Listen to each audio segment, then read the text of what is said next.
को खोजने वाले आप सभी साधकों को हमारा नमस्कार। हम अंदर से न जाने कुछ खोजते रहते हैं।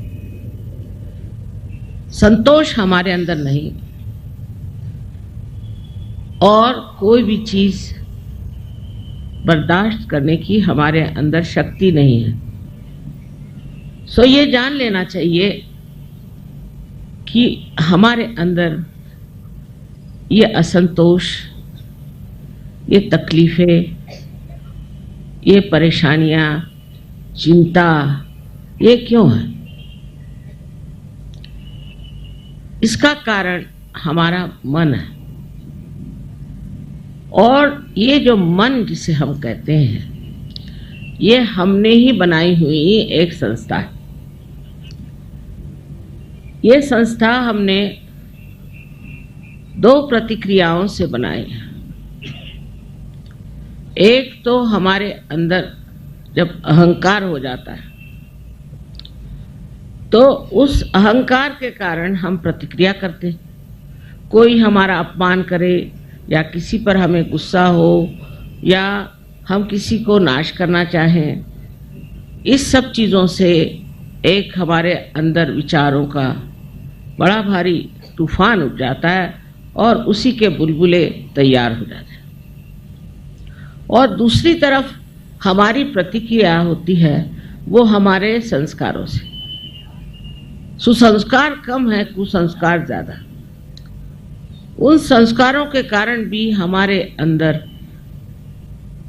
प्रतिक्रिया स्वरूप अनेक विचार इकट्ठे हो जाते हैं और ये सारे विचार इकट्ठे होकर एक मन नाम की संस्था हमारे अंदर बना देती है और उसी के सहारे हम चलते हैं, उसी की हम गुलामी करते हैं। जिस प्रकार अब हमने घड़ी बनाई और हम घड़ी की गुलामी करते हैं।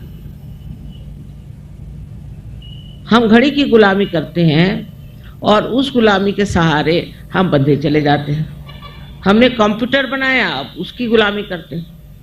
इसी प्रकार हमने ये मन बनाया है और इसी की हम गुलामी करते हैं। अब इस गुलामी में हम समझ नहीं पाते कि जो असलियत है, जो वास्तविकता है, जो रियलिटी है, उससे हम दूर रह जाते हैं।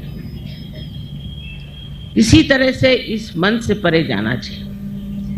जब तक हम इस मन से परे नहीं जाएंगे तब तक हमारे अंदर, मन के अंदर किसी भी प्रकार की शांति प्रस्थापित नहीं हो सकती। और उसके लिए परमपिता परमेश्वर ने हमारे अंदर एक कुंडलिनी नाम की शक्ति रखी है, जिसकी जागृति से हम उस मन को लांग कर और चारों तरफ व्यापी हुई इस परमात्मा की शक्ति से एकाकारिता प्राप्त कर सकते हैं। अब जैसे हर एक चीज का मार्केट होता है, उसी तरह कुंडलिनी का भी मार्केट हर जगह या इसका आप मार्केट नहीं कर सकते। ये एक जीवंत क्रिया है, इसे आप बेच नहीं सकते। जैसे जमीन में एक बीज लगाने से वो अपने आप स्फुरित होता है, उसी प्रकार आपके अंदर बसी हुई कुंडलिनी भी अंकुरित होती है अपने आप सहज। उसके लिए कुछ करना नहीं होता।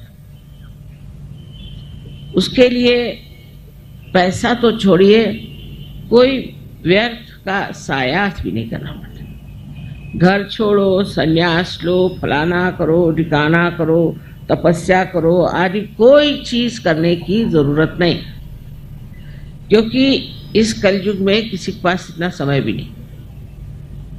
और दूसरी बात यह है कि ये सब चीज आप कर चुके पिछले जन्म में, अब इस जन्म में आपको पाने का, और ये पाने के लिए आप यहाँ आए हैं और ये पाना बहुत ही सहज और सुलभ है। पहले तो जब ये कुंडलिनी जागृत होती है तो आपके हाथ से चैतन्य की लहरियां बहने लगती है, तो चारों तरफ फैली हुई जो शक्ति है जिसको आज तक आप सुनते आए हैं, वो शक्ति आपके अंदर से बहने लगती है और आपको ये महसूस होती है, आपको प्रतीत होता है कि ये कुंडलिनी की शक्ति जागृत हो गई है और हमारे हाथ से बह रही। और जब ये शक्ति आपके हाथ से बहने लगती है तो आप वास्तविक में शक्तिशाली होते हैं। कोई पैसे से या मगरूरी से शक्तिशाली नहीं होता। शक्तिशाली होता है ये अंदर की शक्ति से, और ये अंदर की शक्ति जब तक हमारे अंदर जागृत नहीं होगी, हम कभी शक्तिशाली समर्थ नहीं हो सकते। अब ये शक्ति आप सबके अंदर है और इस शक्ति का लाभ उठाना यह आपका आज का परम कर्तव्य है। अगर आपने इसका लाभ नहीं उठाया तो इसका जो कुछ भी मूलभूत सवाल होगा वो ये कि क्यों नहीं उठाया आपने, क्योंकि ये आवश्यक है। हर एक धर्म में बताया है कि तुम्हारा फिर से जन्म होना चाहिए। वो जन्म जिसे हम पुनरुज्जीवन कहते हैं, जिसे हम आत्म साक्षात्कार कहते हैं, उसे प्राप्त करना चाहिए। पर उसे लोग अगर सोचे कि काली विद्या से प्राप्त करें तो वो बड़ी गलतफहमी में है। उल्टे काली विद्या में जाने से बहुत नुकसान होते हैं, बहुत तकलीफें हो जाती हैं, इससे कोई फायदा नहीं होता।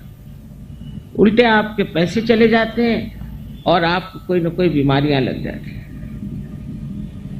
बहुत जरूरी है कि आप इस आत्म साक्षात्कार को प्राप्त करें। इसके प्रकाश में आपको पूर्ण शांति प्राप्त होगी। इतना ही नहीं, लेकिन इसके प्रकाश में आपको केवल सत्य जो है, एब्सोल्यूट ट्रूथ जो है, वो पता होगा। आपके उंगलियों पर आप जान सकें। सहयोग से हजारों लोगों की तंदुरुस्ती ठीक हो गई। बहुत सारी बीमारियां भाग खड़ी हुई। कैंसर जैसी बीमारी लोगों की ठीक हुई। उसमें कोई पैसा देने का नहीं, किसी डॉक्टर के पास जाने का नहीं। आप अपनी ही शक्ति से इसे ठीक कर सकते हैं। इसको दूसरे के पास जाने की जरूरत नहीं, कुछ करने की जरूरत नहीं। और जब इतना आसान है तो इसे क्यों न प्राप्त करें। किसी भी प्रकार की आपको अगर दुविधा है, जैसे समझ लो आपके बच्चे पढ़ने लिखने में ठीक नहीं चल रहे, कुंडलिनी के जागरण से मैंने देखा है कि बच्चे क्लास में फर्स्ट आने लग जाते हैं, क्योंकि हमारे अंदर की जो मस्तिष्क की शक्ति है वो न जाने 1000 गुना बढ़ जाती है।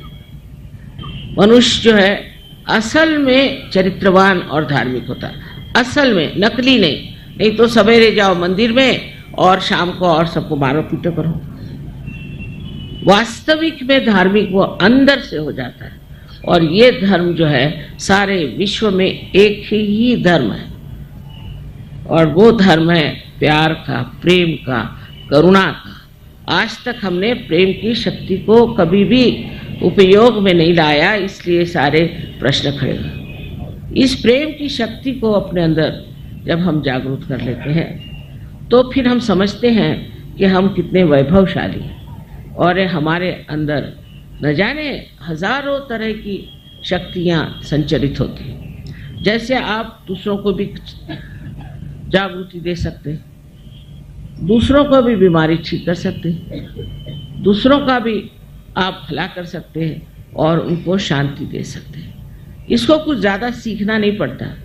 1 महीने के अंदर आप अपने ही गुरु हो जाते हैं और आप सब कुछ जानते हैं जो कुछ आपको करना है और जो चीज़ आपको उपयोग में लाना है। उस वक़्त कोई आपको बताने नहीं आएगा कि ये करो या वो करो।